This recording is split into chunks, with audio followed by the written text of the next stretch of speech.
गुल प्लाजा के बाहर गम, उम्मीद और बेबसी एक साथ सांस ले रही है।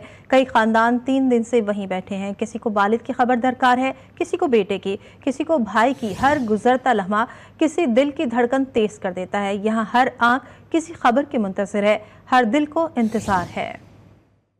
लवाहिकीन का इंतजार खत्म न हुआ। हफ्ते की रात से गुल प्लाजा के बाहर आंखों में उम्मीद और दिलों में खौफ लिए बैठे हैं। किसी को माँ का इंतजार है, किसी को बेटे का, किसी को भाई का।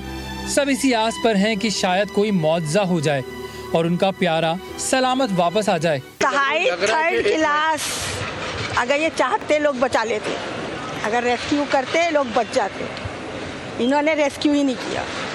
खड़े हुए जितने लोग बचे हैं उन्होंने अपनी मदद आपके तहत लोगों ने बचाया, तो उतने बचे, वरना लोग नहीं बचे।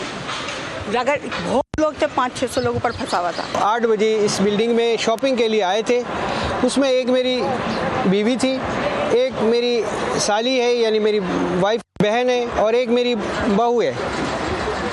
ये 8 बजे तक तो हमारा राब्ता हुआ था इनसे, लेकिन 8 बजे के बाद 10 बजे तक जब ये घर नहीं लौटे तो हमने इनको दोबारा फ़ोन किया, तो फ़ोन हमारा जा रहा है, लेकिन किसी ने हमसे कांटेक्ट नहीं किया। जो रेस्क्यू का तरीका है वो अपनाया जा रहा है, वो हम भी देख रहे हैं। मसले हमारे साथ भी हैं। हम भी चाहते हैं कि हमें 4 दिन का काम 1 दिन में मिल जाए, हमें हमारे लवाहिकीन मिले, हमें हमारे मरहूमीन मिले कम से कम। अब ये तो कंफर्म है कि 4 दिन बाद वो मरहूमीन हैं।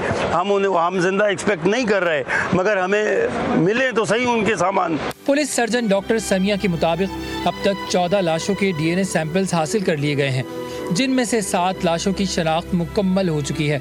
मजीद 48 अहल खाना के नमूने भी लिए गए हैं, जो सिंध फॉरेंसिक DNA लेबॉर्ट्री और जामे कराची भेज दिए गए हैं। उन 14 के हमने सैंपल्स दिए थे, मगर उनमें से एक हैं जो तनवीर साहब के नाम से थे, वो आइडेंटिफाई हो गए थे। उनके पास से हमें CNIC कार्ड मिल गया था। एंड लास्ट में ये कि हमने 48 जो फैमिली मेंबर्स हैं, जो फैमिलीज हैं, उनके हमने सैंपल्स कलेक्ट किए थे 48 के।